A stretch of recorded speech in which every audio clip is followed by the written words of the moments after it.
Hi guys, welcome back to my channel. I am going to be talking today about the eyeshadow palettes that I have not yet used in 2023. I have a collection of I think like 40 to 50 palettes, which is kind of a lot for an average person.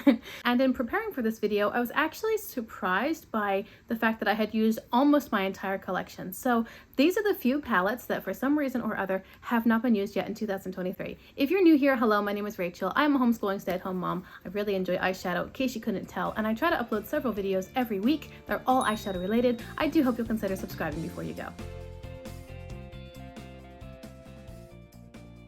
Before you ask, I did film today's eyeshadow look and I'm kind of in love with it. So it is linked down below in the description box if you're curious to see what I did and what I used. Now without further ado, let's talk about these eyeshadow palettes. I'm going to pop up a quick video showing you guys the shelf where I store my eyeshadow palettes. This is where all of my palettes live unless they are listed for sale, because if they're listed for sale, they're kind of not in my brain anymore. So this is what's left on the shelf after I've pulled out the ones I didn't use, and I was careful about figuring out which palettes I had used. I went back through my entire list of videos between now and the beginning of the year. I pushed back every palette that I had used, and I made sure that I checked my while I was out videos, because those are videos where I showcase looks that I've done off camera. So I needed to check the 10 looks per video to make sure that those palettes were also pushed back onto my shelf. And this stack of palettes is left. So let's talk about what they are. First is the At Forest Sight palette from ColourPop. I mentioned recently I've been thinking about decluttering this palette because I think it's beautiful and I have loved it from the beginning. I think the packaging is gorgeous, the color story is beautiful. I just don't use it as much as I used to, and there are a couple reasons for that. First off, ColourPop is not my preferred formula anymore. I have several other brands in my collection which do give me better color payoff, better performance to my aesthetic. It is really beautiful. It's very earthy and lovely. I love the packaging. I love the design and the artwork. It's so lovely. But one of the other reasons that I don't use it is because I have a larger collection now. I simply have more options. And I am proud of myself for using almost every palette in my collection during just these 6 months, because in that video that I showed you, every palette you see I have used this year. So there are just 6. There are 6 here. 6 palettes out of my whole collection that I've not touched yet this year. So I need to make a point of using these palettes, but I'm really proud of myself for doing well and actually using what I own. The next palette I'm going to talk about is a little custom quad that was built for me by my sister. She gave this to me for my birthday. The reason I haven't used this one is because truthfully, it's small, and I do tend to forget about smaller palettes. I think the color story is really lovely, and I was very impressed by the matte formula of MAC Cosmetics. This matte performed beautifully. My intention is to use this and to pair it with maybe my Adept Plain Jane palette to get the next level of sparkle. I simply haven't dipped into it yet. It feels kind of autumnal to me, and I think that's kind of why I haven't touched it yet in these more springy, really hot summery months, but it is really lovely, and I look forward to playing with it again. The only other ColourPop palette I own and I haven't yet used this year is the Mint to Be. Now, I absolutely would have dipped into this when I did a recent video when I was trying to dupe the vibes of the new Cosmic Brushes Delicious Delights palette. I had done a video using my Paradise Islands palette from Nomad, and the biggest difference I saw between those two palettes was in the shimmers. The shimmer formula from Cosmic Brushes is a little bit lightweight and more sparkly, and also the fact that the Cosmic Brushes palette had more minty tones, whereas the Paradise Island palette had more sky blue sorts of shades. So if I were duping those vibes using anything in my collection, I would have pulled this guy. This is the Mint to Be palette from ColourPop. 2 of my shades have broken, but it's still an excellent palette, and it's so good that I haven't gotten rid of it despite the fact that 2 of the shadows are gone. It's really good quality mint shadows. I especially enjoy the shimmers, and I just like playing with mint. I think if this palette were totally out of my collection, I might replace it actually, because mint is a fun color. It looks good on me. I like how bright and springy and light it is. It's really lovely to pair with lots of other tones. I mean, mint works beautifully, of course, with blues and greens, but it's also fun to pair with berry and like deep purpley tones. It's probably fun to pair with yellow. Oh, I haven't tried that one yet. I needed to try mint and yellow. Would that be weird? That might be weird.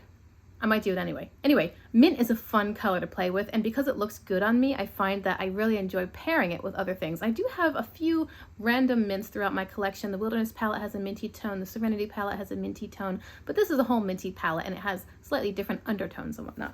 It's a good one. Okay, here is the Mimosa palette from BH Cosmetics. This palette is very good quality. It's quite pink, and that's probably why I don't use it. I just don't dip into pinks that often, and I recently acquired the Verona Love and Death palette from Nomad, which has pinky tones. This one, however, has a bright yellow, a bright white. It's a really good matte white. Really, really good. And it has a few other shades. The shimmers in here are quite pretty. I think it's a nice palette. I wish it were a bit more well-rounded with 1 or 2 very pastel tones and then 1 or 2 really deep tones or red tones to balance it out a little bit more. That might incentivize me to play with it more, but I keep it because if I want really good pinks or if I want that great matte white, this is a nice option.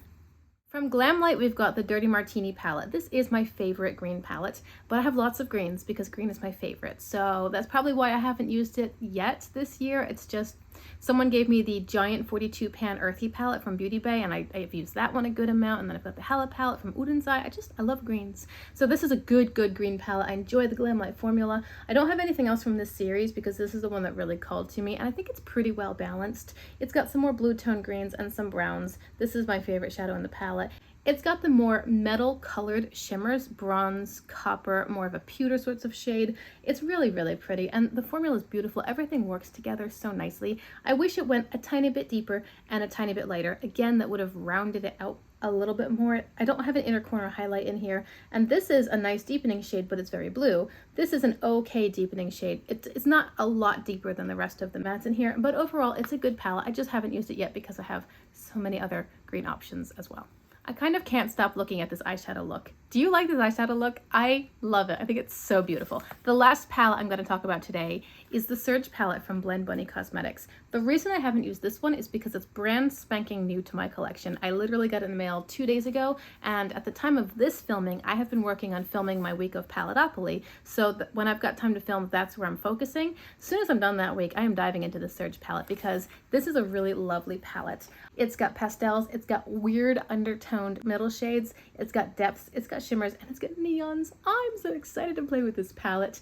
When I first told you guys that I had this palette in my collection, I told you it was a gift from a subscriber, but then some of my talking got edited out. What I wanted to say was that she and I had been talking about the Blend Bunny sale on the Primal palette. I decided I wasn't going to get it. I mentioned that I wished they were doing a sale on Surge, and she said, I own Surge and I don't use it. Let me send it to you. So I just wanted to make sure I mentioned that because I neglected to in my previous video, or it got cut out. Anyway, this is such a fun palette. Again, I haven't played with it yet. I'm expecting the mattes to be excellent quality because the Allure palette I have from Blend Bunny, and also all of their reputation across the board, is that the mattes are great. So I think the mattes in here are going to be fabulous. I don't know about the shimmers. I kind of feel like they might be more impactful in the later palettes, but again, I'm not sure.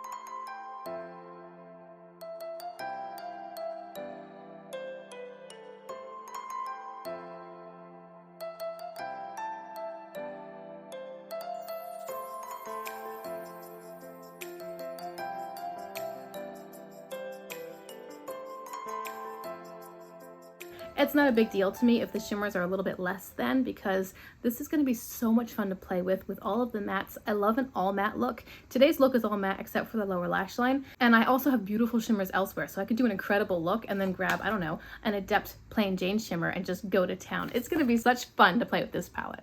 Okay, so those are the palettes in my collection that I have not yet dipped into so far this year. I am looking forward to playing with all of them. Now that I know specifically which ones they are, and also that it's a small number, I may have to very intentionally grab these palettes in the coming week, just so that I use my whole collection. But I'm proud of myself for using what I've got, really, for using what I've got. It's so easy to get swept up in the hype of new things and new launches, releases, the excitement of stuff coming in. But at the end of the day, we buy eyeshadow to use it. We don't buy it. At least I don't buy it. I don't know. I don't buy eyeshadow for it to sit on my shelf. I don't buy eyeshadow as a collector's item or as a display piece. I can buy artwork for display, and some eyeshadow palettes really are beautiful artwork, but that's not all they are. They are colored powders for us to use to be creative, to express ourselves, to play with colors, to doll ourselves up or glam ourselves up, or just, I mean, I'm literally cleaning my shower today.